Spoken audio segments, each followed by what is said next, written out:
water closes around you before you understand where you are. Light fractures instantly, breaking into dull green fragments that vanish almost as soon as they appear. Sound does not travel here the way it does above the surface. It is absorbed, flattened, erased. Even movement feels slower, heavier, as if the river itself is resisting intrusion. You are already inside the Amazon River. Not the river seen from boats or satellite images, but the one that exists beneath the surface. A moving mass of weight and memory, pressing in from every direction. The river does not announce danger. It does not warn. It simply continues, indifferent to anything small enough to be swallowed by it. Something large is moving nearby. Not fast, not urgently, with the confidence of something that has never needed to hurry. The Amazon does not roar. It listens. Above the surface, the rainforest feels alive in familiar ways. Birds call across the canopy. Insects vibrate in the heat. Wind moves freely between leaves. The forest breathes. Here, the rules are older than trees, older than mammals, older than fear itself. The Amazon River is not a single river. It is a continental system, a living corridor that binds mountains, floodplains, forest, and ocean into one continuous flow. Rain that falls in the Andes will eventually pass through this place, carrying minerals, sediment, and dissolved history with it. The river remembers everything. Each year, driven by distant rains, the Amazon expands beyond its banks. Water rises slowly, patiently, without violence. What was once dry ground disappears. Forests drown without resistance. Paths vanish. Familiar terrain becomes memory. Tree trunks vanish into the water. Roots become underwater walls. Branches transform into submerged corridors. What once stood upright now lies sideways, diagonal, unpredictable. This flood is not a disaster. It is a design. Fish swim between leaves. Crustaceans climb bark. Insects fall from branches and vanish below the surface. Frogs abandon familiar ground. Rodents hesitate at the water's edge.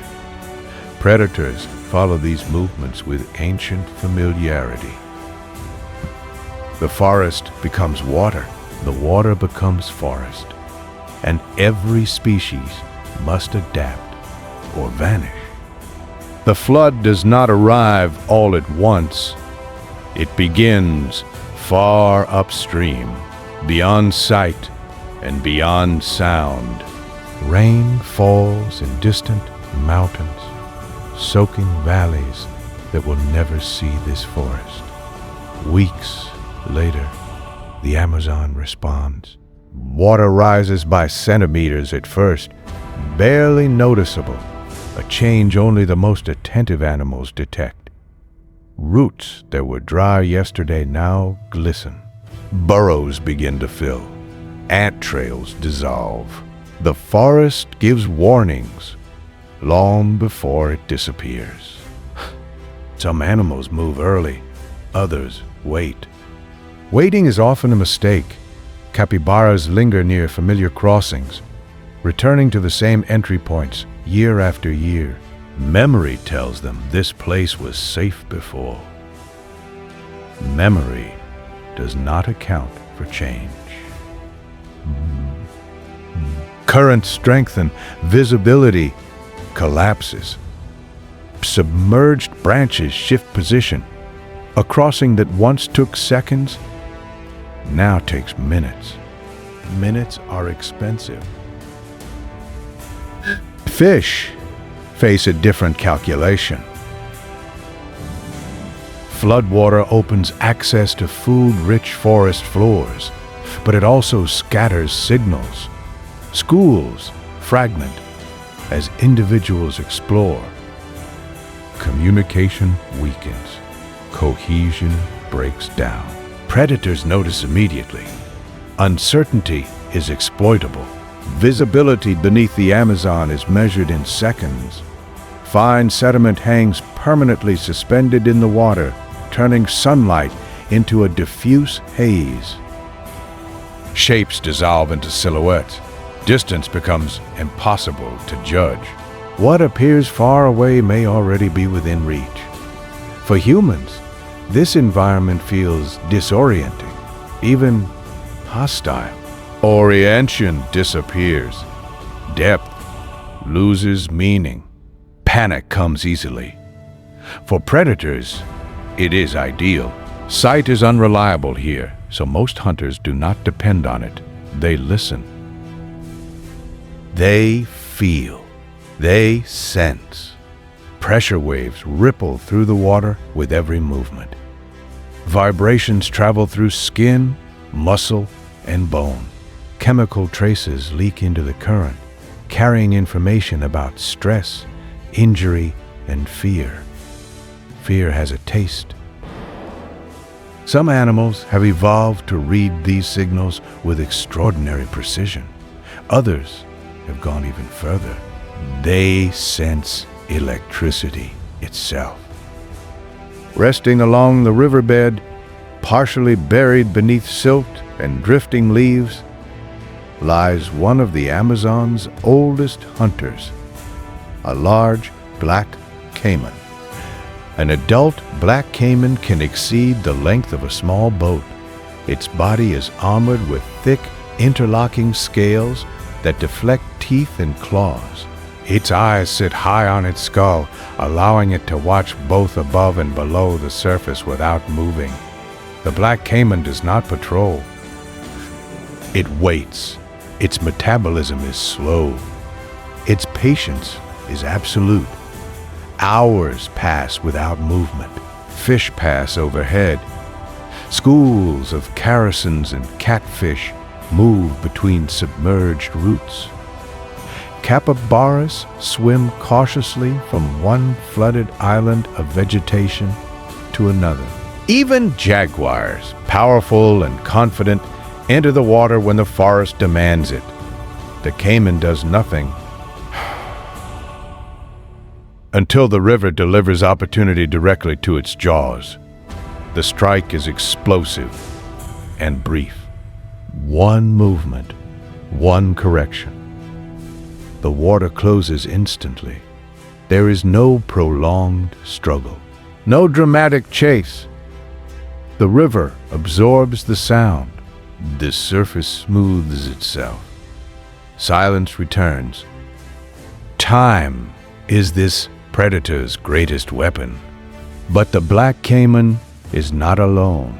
Moving through the flooded forest with almost no disturbance is another giant, one that relies not on armor, but on patience and pressure. The green anaconda. A large green anaconda is not built for speed. Its power comes from mass and control. Its body moves like a living current, slipping between submerged tree trunks and tangled roots with minimal effort. During the flood season, the anaconda becomes almost indistinguishable from the water itself. It drifts, it waits, its lungs remain full as it floats just below the surface, eyes and nostrils barely breaking through the film of water. Its coils rest loosely against branches and roots, already positioned. When prey brushes against its body, the response is immediate. The coils tighten. Each loop removes space. Each contraction steals oxygen. There is no panic, no thrashing. The anaconda does not need to rush. The river does the rest. Night does not arrive gently in the Amazon. It falls. Light drains from the forest canopy first, then from the surface of the river, and finally from the water itself.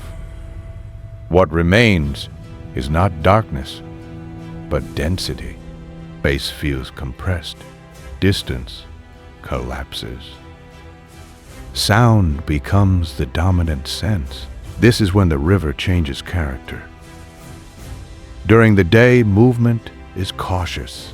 At night, movement is deliberate. Every disturbance carries farther. A fin brushing water, a tail striking the submerged root, a breath taken too close to the surface. Sound travels through the river like a warning or an invitation. Predators respond immediately. Black caimans that spent the day motionless along the riverbed begin to drift. They move without splashing, without urgency, guided by pressure sensors along their jaws that read vibration the way eyes read light. In darkness, vision is secondary. A fish accelerating too quickly, a mammal entering the water with uneven strokes. A mistake that would go unnoticed during the day now becomes visible in sound. The caiman adjusts its position slightly. It does not rush. Night belongs to patience. The flooded forest becomes a maze after sunset. Submerged branches cast no shadows. Roots form invisible barriers. What was navigable during daylight becomes unpredictable. Prey animals slow their movements instinctively, not because they see danger, but because they feel it. Capybaras hesitate longer before entering the water. Groups compress tightly. Adults position themselves outward, bodies forming a living barrier between juveniles and open space. Even then, crossings happen. Hunger demands it, and hunger creates vulnerability. Green anacondas thrive in this darkness. Their bodies remain almost perfectly still. Coils resting against submerged trunks and root systems that funnel movement. In low light, size offers no warning. Distance offers no protection. When contact happens, it feels accidental until it is not.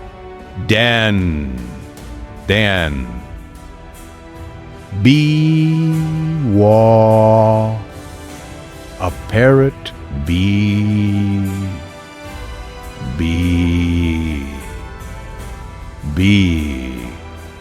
conserving energy. Oxygen becomes scarce, movement becomes inefficient. The struggle ends quietly. The river absorbs the outcome. In deeper channels, where darkness is absolute even during the day, electric eels dominate completely. Their electric fields expand and contract rhythmically, mapping the environment in continuous detail. Every living body distorts the field. Every heartbeat announces itself. At night, this advantage multiplies. Prey animals that rely on stillness fail here.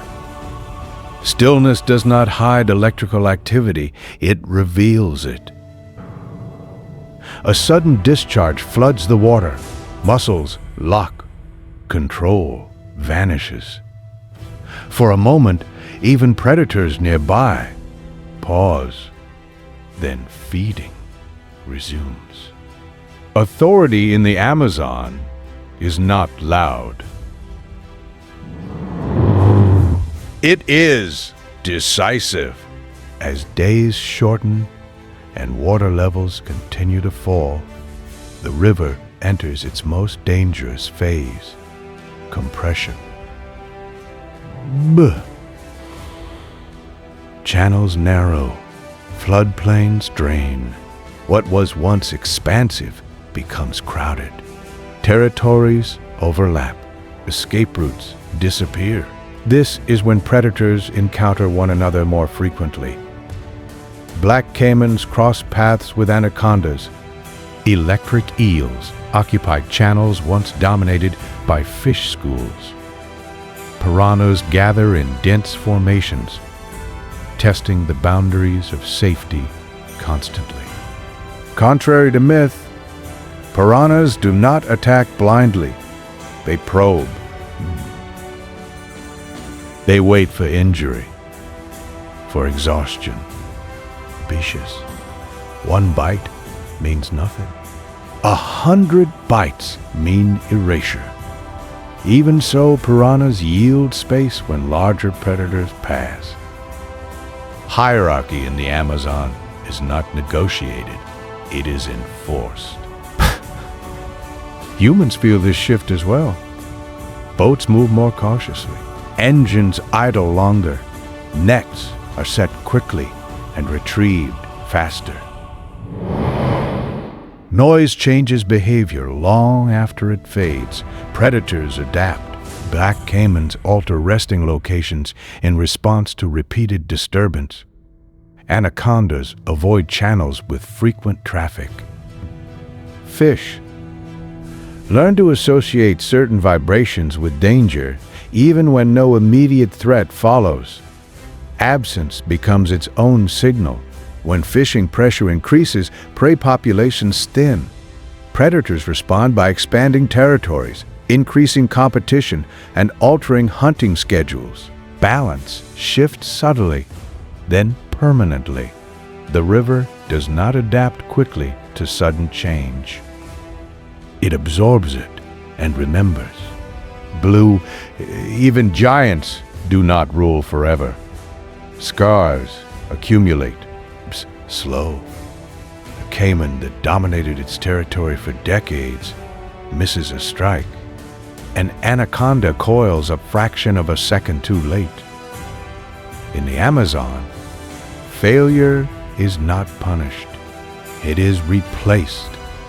Because survival here is not about dominance.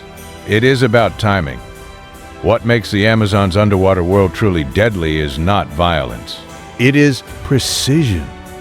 Every jaw angle, every sensory organ, every behavior refined through millions of years of pressure and competition. Nothing here is accidental. Even death is efficient. And yet, much remains unseen. New species are still discovered in these waters. Behaviors are observed once, then never recorded again.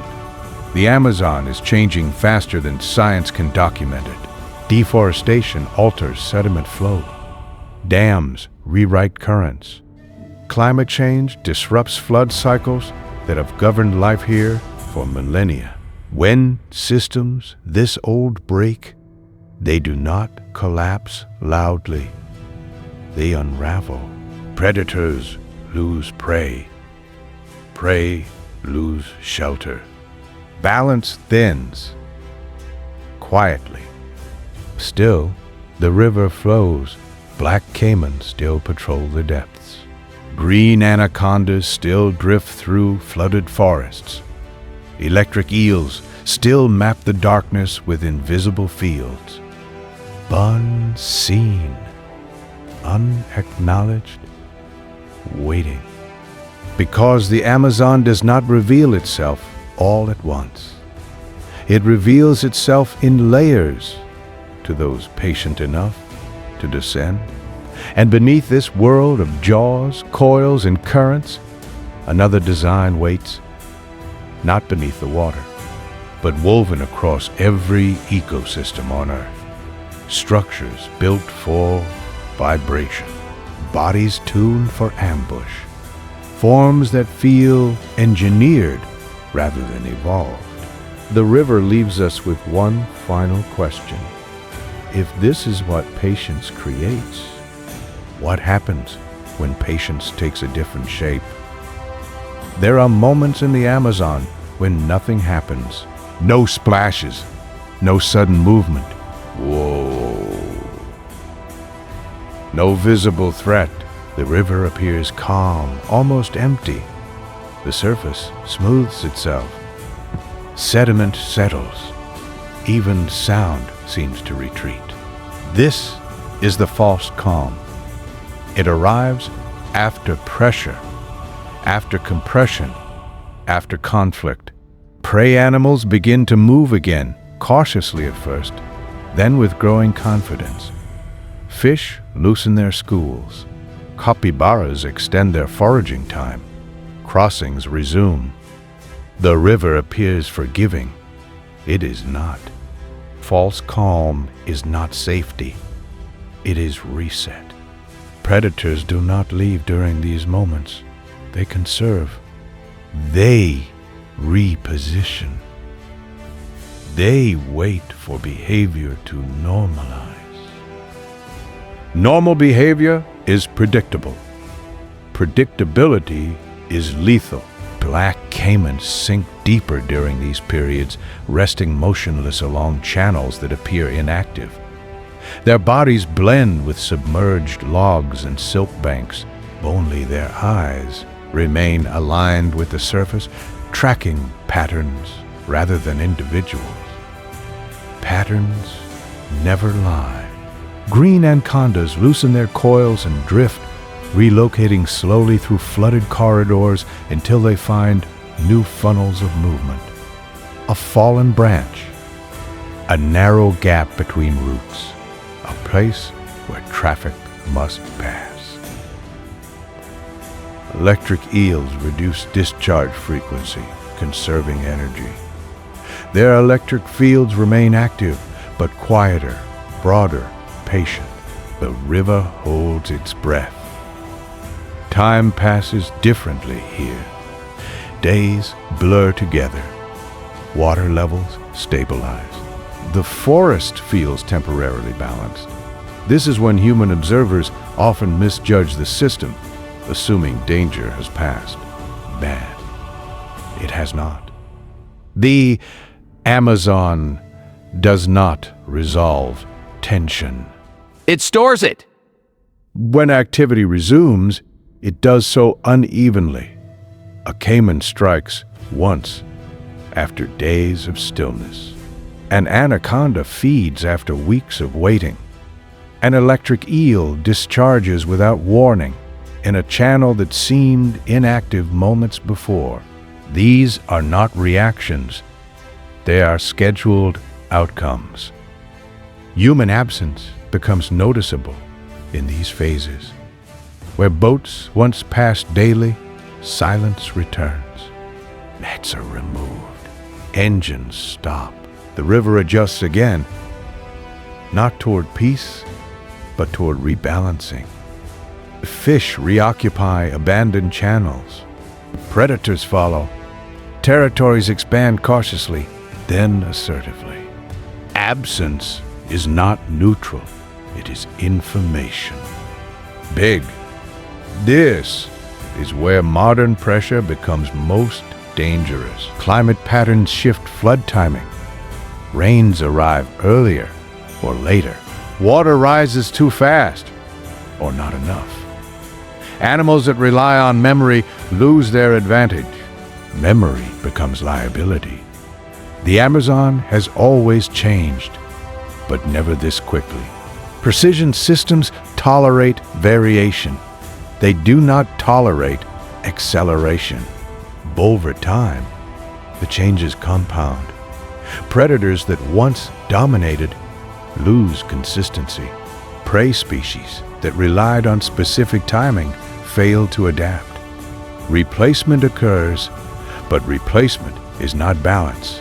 Balance is specific. Balance is earned. The Amazon has survived for millions of years, not because it is resilient, but because it is exact. Every relationship here is tuned. Every interaction calibrated. When one element shifts too far, the system does not collapse. It thins, and thinning is difficult to see. Bay. Still, the river flows. Black caimans continue their patrols.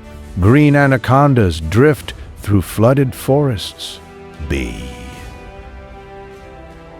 Electric eels map darkness with invisible precision. They persist not through aggression, but through patience. Patience is the Amazon's defining trait.